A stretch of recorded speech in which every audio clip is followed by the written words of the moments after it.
Hey everyone, welcome back to the channel. Today's video is all about orchestration delivery, a crucial part of the scoring workflow that often gets overlooked, especially by younger composers. So what exactly is orchestration delivery? Well, when you're scoring for film, TV, and video games, and your music is going to be recorded by live musicians, the mockups that you created in your DAW need to be turned into actual sheet music that the players can read. And that's where orchestrators come in. And in order to help them do their job, composers would export their cue sessions as MIDI files and audio stems, then send those materials over to the orchestrators. In order for that handoff to go smoothly, your session needs to be properly cleaned, organized, and prepped. And that's what this video is all about. I'll walk you through what materials you need to deliver, how to prep them, and share some real-world tips that I've learned along the way. So, let's dive in. First of all, we're going to cover what needs to be delivered to the orchestrator. There's a standard protocol for orchestration delivery, and that starts with organizing everything into folders. Each cue gets its own folder, and inside that folder you will typically find 3 subfolders: a MIDI folder containing the clean MIDI file for orchestration, a courtesy timecode folder named with the cue's session start time, and an audio folder which should include the stereo mix of the cue, the printed click track, audio stem, and when needed, an extra folder inside for additional splits, such as separating the acoustic and electric guitar parts or vocal layers. Now, it is worth noting that orchestrators typically prefer receiving audio files in 44.1 kHz MP3 format, as the higher audio quality that's associated with the WAV format provides no additional benefit to the orchestration process.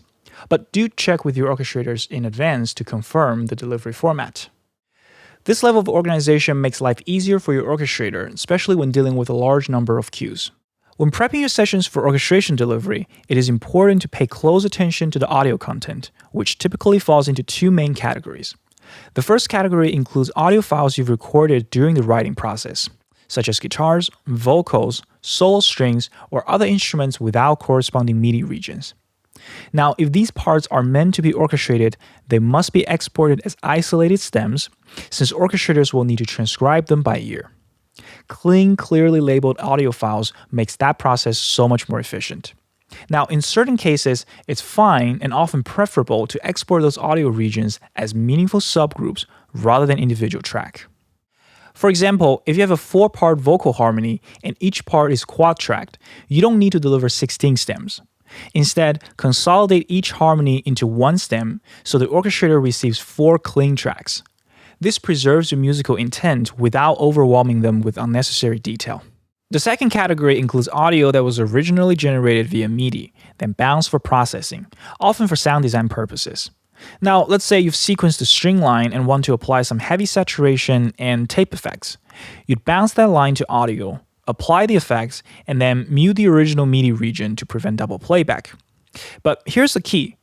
Before exporting your MIDI for orchestration, you must unmute those MIDI regions, because muted MIDI notes are excluded from the export, which means the orchestrators will not be able to see those parts when importing your MIDI file into a clean DAW session. Also, and this is very important, always name your resampled audio tracks the same as their original MIDI tracks. This just helps keep the session clear and easy to follow. Alright, so now that we've covered the audio side of orchestration prep, let's shift gears and talk about prepping your MIDI for orchestration. Delivering a messy, unorganized MIDI file is one of the quickest ways to undermine the orchestration process. Clean MIDI isn't just about neatness, it is about enabling your orchestrator to work efficiently and confidently, especially when the time is tight. Now, unless you're on a low-budget production with flexible timeline, your music will likely be orchestrated by a team, not just by one person. The lead orchestrator, often someone you or the main composer have worked with before, will essentially act as the supervising orchestrator, assigning cues across their team to meet the fast-moving deadlines. That means multiple orchestrators may be working in parallel, especially in the final couple weeks leading up to the recording session. And to be clear, those last 2 weeks aren't just for stem printing and delivery prep. It is often still a period of active writing, rewriting, and cue approvals. Orchestration material usually start going out while some cues are still being finalized, which means every day counts. So while delivering clean, consistent file is essential, it is equally important to not get stuck trying to perfect every detail while your orchestrators are sitting idle waiting for more material. One of the most time-consuming parts of MIDI cleanup is quantization.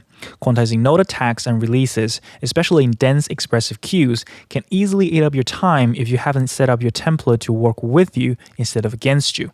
Now, fortunately, there are ways to dramatically simplify this process. First, if your writing template accounts for sample delay up front, either by applying a negative track delay to all of the MIDI and instrument tracks in your template, or by setting up individual negative delays for each articulation within an articulation map, if you work in Digital Performer like I do, then you can write everything directly on the grid. This means you don't have to manually nudge notes around to compensate for the delayed sample attacks. And as a result, most of your MIDI note attacks will already be exactly where they needed to be when it's time for orchestration prep. By building your template this way, you're essentially handling the bulk of the quantization work as you write, saving enormous time during the delivery prep. After that, the main focus becomes tightening up note releases and cleaning up overlays, especially in legato passages. Now, regardless of which DAW you use, setting up key commands for quantization is critical.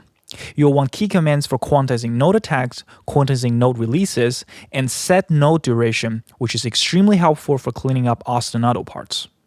Another incredibly useful command available in Cubase Logic and Digital Performer is move release to next note. When sequencing legato lines, overlapping notes is necessary to trigger the articulation correctly. But for orchestration delivery, those overlaps makes the MIDI look messy and hard to read. This command automatically moves the end of the note to align with the start of the next, which cleans up the data without affecting the phrasing. And by combining these techniques, setting up your template properly, and using efficient key commands, you can dramatically streamline your MIDI cleanup. Even with good preparation, some tricky passages like rubato phrases or very nuanced rhythms might not be quantized perfectly without some human adjustments. In these cases, it's better to strike a balance. Don't spend too much time forcing perfection if it risks holding up the orchestrators waiting for material.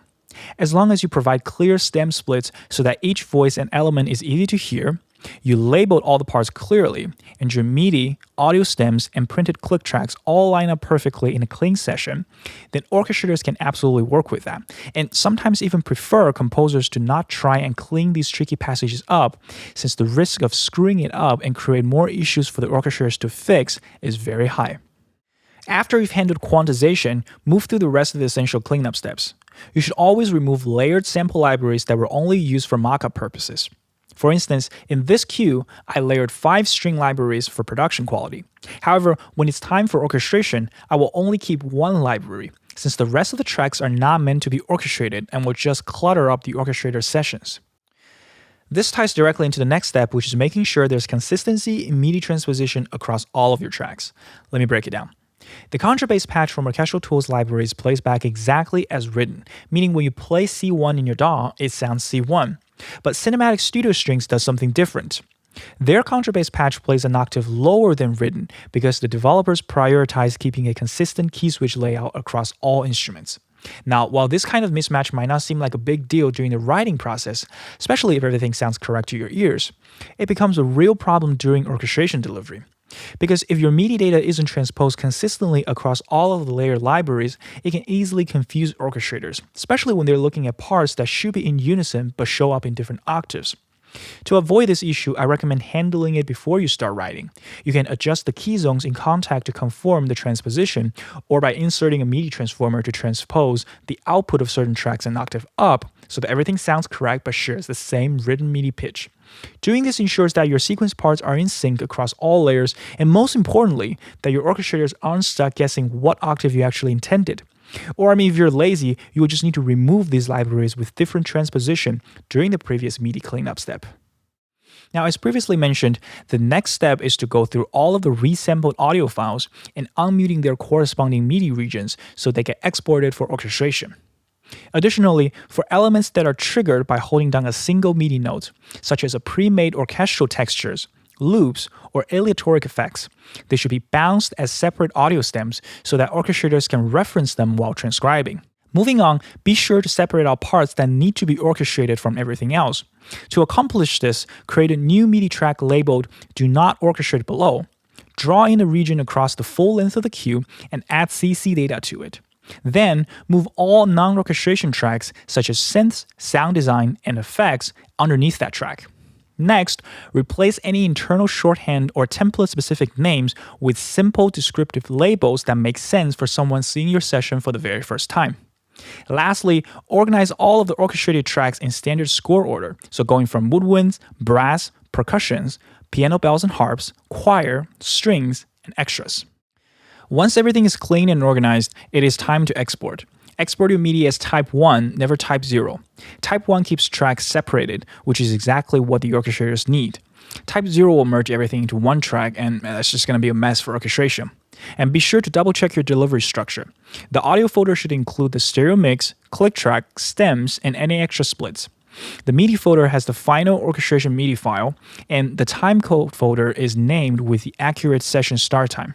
And when everything is in place, email your orchestrators to let them know the files are posted, and then repeat this process for the rest of your cues.